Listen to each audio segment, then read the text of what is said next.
I think it can serve the common good and it should serve the common good. I mean, that's certainly why I became an economist or decided to study economics, was this notion that economics, it's more than that. Like with my first answer, it's almost that it's that you have to know economics in order to effectively serve the common good. Um, and what do I mean by effectively?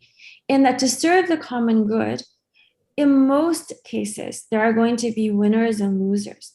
There are very few cases where you make a policy decision and everybody wins. So let me give you an example. So think about public schools. So we all have, all nations today, middle income, even low income, and definitely high income countries have a lot of public schools.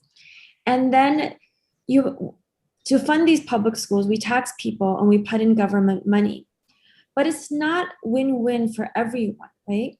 So in order to push people into public schools, we inadvertently discourage private schools and make it harder for parents to make decisions to homeschool their kids or send them to religious schools because the state doesn't fund them. Not so much in the US and definitely not in European countries like France or in countries like China.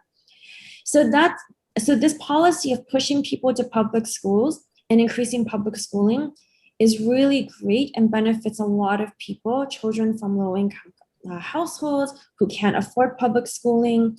And then it benefits society as a whole because getting a lot of kids into the same school system, seeing the same curricula, exposes them to a common set of values, right? That was the original idea behind the common school in the US and France and other countries in the 19th century.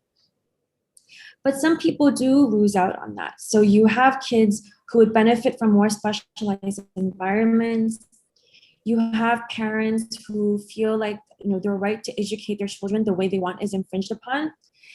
So there are trade-offs. And economists highlight those trade-offs for you. They quantify those trade-offs for you in different contexts. And then this enables policymakers to make an informed decision about how to best provide the common good. And in this case, the common good is public schools.